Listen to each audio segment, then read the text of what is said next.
All right, so give me your three just random the honorable mentions. Well, one that I haven't, well, I think I already mentioned Pressure would be a good one. I think I Go to Extremes was probably on my honorable mentions.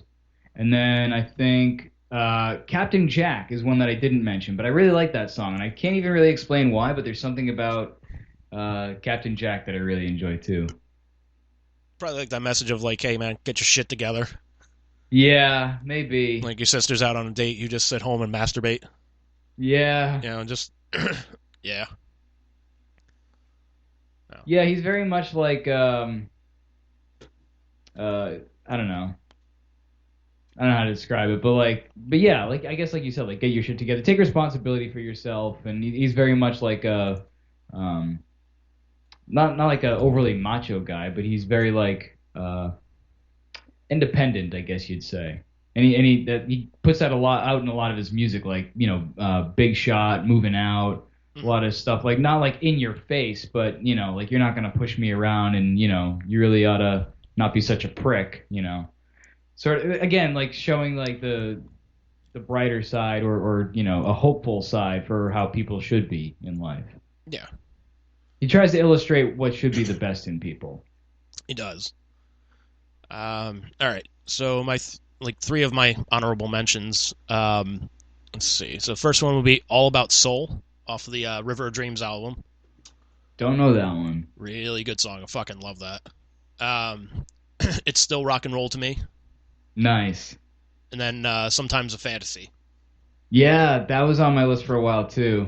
Both of those actually. I'm like, dude, it's like that just proves like Billy Joel can write a fucking song about anything. Like it's a song about It's, phone sex. seriously, yeah, that's awesome. That's so funny. He's like, one day he's just like, what am I gonna write about? Well, fuck it, phone sex. Yep. Why not?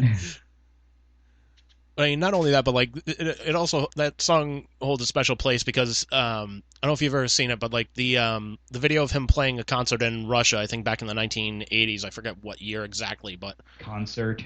yeah, like Yeah. the video of it was literally called like whatever the Russian word for concert is. Yeah. Um, but yeah, so he like he's playing the song sometimes a fantasy, and he's just starting to play and whatnot, and the lights keep going back on the crowd instead of on him. Um, because what they were doing, like they saw the crowd was kind of like just getting ramped up. They're just like, yeah, this is great, this is a great time. They shine the lights on him, and the crowd would just go dead. Hmm. So he's getting pissed off. He's like, stop blinding the audience. They keep going. He's like, let me do my show for Christ's sake. And like if you search on YouTube Billy Joel pissed off, you can find it, no problem. Oh, it's great. Oh, it's It fucking really is classic. great. Just He eventually, gets dude just so gets so. pissed off. Oh my god, dude, he gets so fucking pissed off. He flips the fucking piano over. He's smashing the microphone stand while he's still doing the song. Yeah, it's amazing. Probably like the best part though, the guitar player that's like still just like dancing around playing the song like nothing's fucking I going don't on. know if I've noticed that. I'm like, I gotta see that. I'm like, this guy's got a future. Nothing's wrong here. Sometimes a fantasy. Whoa, fuck it. Not paying attention. Still going. I I don't love care it. if he brings down this whole fucking stage. I'm still dancing. Yep. Oh man. That's sort of like have you ever you've watched Caddyshack obviously if you ever go back and watch the scene at the club where like they're all dressed up and it's the dance or whatever or the dinner, you know what I'm talking about. Yeah.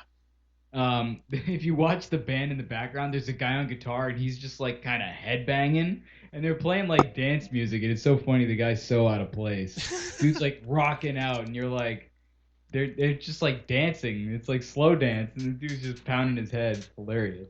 Sometimes, man, you gotta love extras. Like, there's actually, dude, in the 1960s Batman movie, there's actually a topless woman. Really? Yeah. Oh my God. So apparently, the story goes, they were filming like B-roll stuff, like just like using camera to like fly over the city and whatnot. Hmm. Um, they were flying over one building, and I think there were like there was like two ladies and a guy on the top of the building, and like the ladies were doing topless sunbathing, so they see the camera, they're just like hi, they start waving and whatnot, and they were fucking topless and whatnot. It was fucking great. Oh man, that's funny. That is hilarious. That is, man. Um, all right, so we got to settle on your number one here. Yeah, and honestly, this kind of stayed at the top of my list for a long time, and that would be New York State of Mind. I'm not from New York, and I'm from Boston. A lot of us tend to hate, New York because of the sports team rivalry and shit like that. But Yeah, man, I've been to New York a lot, and I love New York, man. I think it's great. And so like his homage to, loving his home state, man, you gotta love it because he does such a great job of it. yeah, and I think he does a really good job just like illustrating it. Like as you're listening to the song, like you can like kind of see it in your mind. Like holy shit, like I'm in New York. Definitely. That is a really good song, Yeah. man. I'll give you props for that one, man.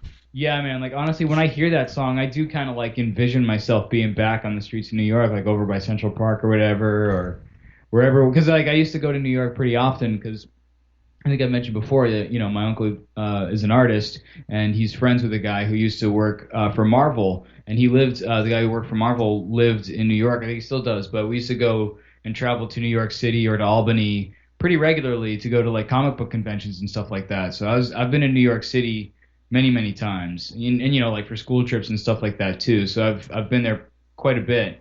Mhm. And I definitely love it. I've been to Rockefeller Center, not in Christmas time or anything like that, but like I've been there. Yeah, And that's pretty cool. I got to see the Statue of Liberty. I got to see.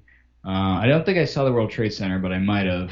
But I went to the Empire State Building, but we couldn't go because it was closed. They were cleaning it, and we also couldn't go like actually to the Statue of Liberty. I think we could go to Ellis Island, but um, at the time that I went, I think it was like right around like a threat of a terrorist attack or something. It was in the 90s, and I think there was like a threat or something on it, so we couldn't go to that either. oh shit.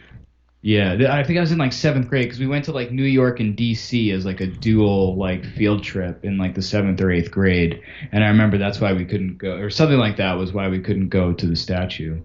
Shit. But anyway, yeah, I love New York, and that's probably my favorite Billy Joel song.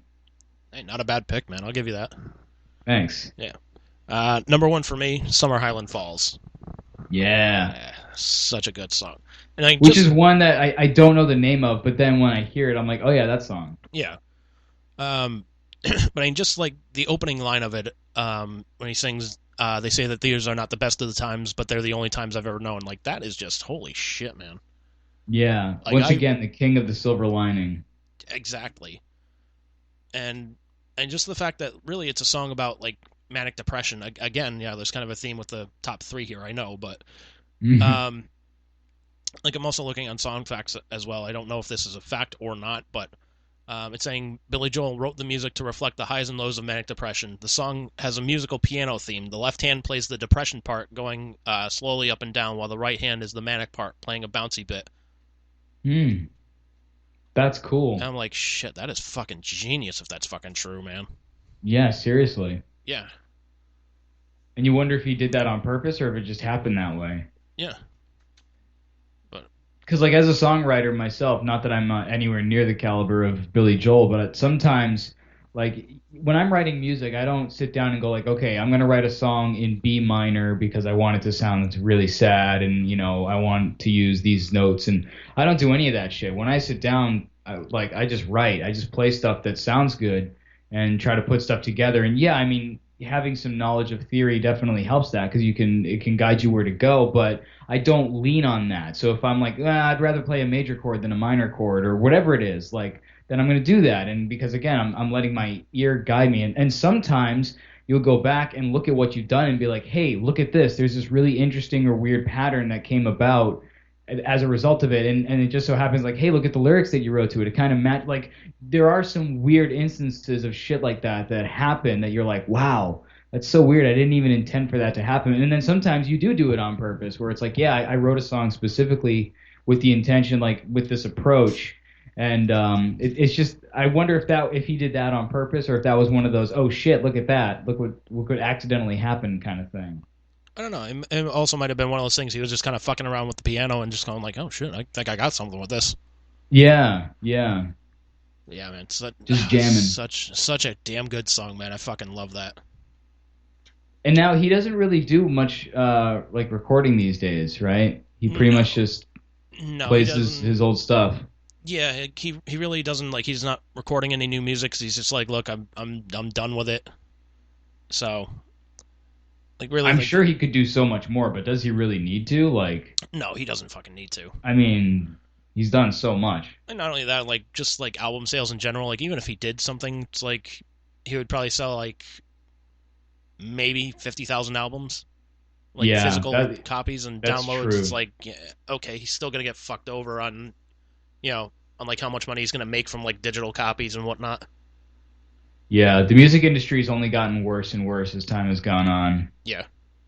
And it only like continues to fuck over artists. You know what I thought about the other day is because we talked about earlier how I do my stream where I do like cover songs, and it's kind of been sometimes bothering me, and then other times I'm justifying it. But the fact that I'm going on there and doing cover songs is like, should I be allowed to do that? Because you're not allowed to do that on platforms like Facebook and YouTube. If I went up and did that stuff on YouTube or Facebook, they'd take my shit down or they'd like mute it, like all the parts where you can hear the copyright music. Yeah. Even though I'm playing it, they would mute all that shit. Jeez. But somehow Twitch is okay with it. And I'm cool and I like that because my thinking is like, okay, I live in Lowell, right? And we have what's called busk stops here, which is like an independent thing that a local coffee shop did, but it's allowed by the city where anybody can go out and go busk on the streets, which means if you have some sort of skill, whether it's playing guitar or juggling or whatever the fuck, as long as you don't have to use electricity to do whatever it is you're going to do, you can go out in that spot for as long as you want, and as long as you're not disturbing the peace or whatever, you can try to make money off of whatever it is that you're doing, which means that if I wanted to, I can go out on the local corner here and put down a can or whatever and play cover songs and make money off of some other artist's material. And no one can really stop me from doing that because I learned the song myself. I'm playing the song. Like, there's nothing that says I can't do that. So if that's okay, why is it not okay to do it online? Like, I understand people not, or artists not wanting you to, let's say, queue up a copy of the Eagles, except for, let's say Desperado without the vocals and have me just sing over the pre-recorded track. I get that because you're using the pre-recorded music and I can see where people wouldn't like that. Yeah. But if I'm creating all the music myself, like what's the problem? You know? Yeah, I don't know. I don't see it as any more of like a problem. Like if you were playing at like a club and you're just like, hey, I'm gonna play this, this song. I'm gonna cover the fucking Eagles here. Right. Well, think about like top 40 bands. There are so many top 40 bands that do like weddings and like a lot of them make a good living and they don't have original songs. All they play are covers. Like they exist their whole existence is based off of work that other people did.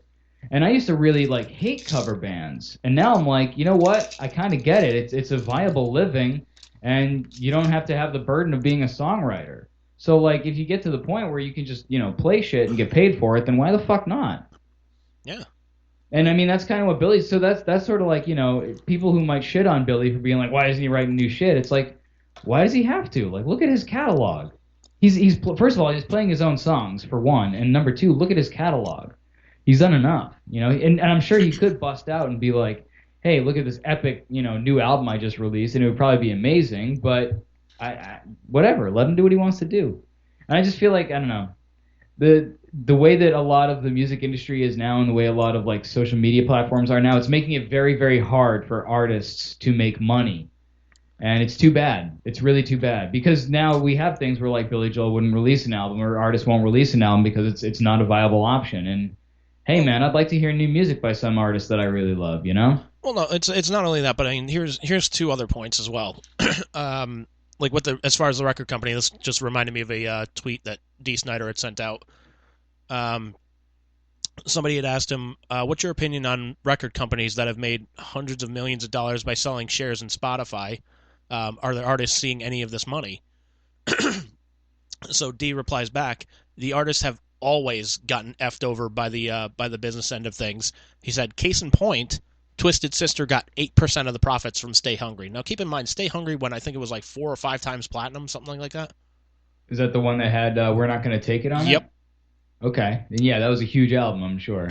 Yep. So he said Twisted Sister got 8% of the profits from Stay Hungry. Out of that 8, 4% went to the producer, and the remaining 4% paid for recording, tour support, and videos. The record company got 92%. Huh. Like that is fucked. That is fucked.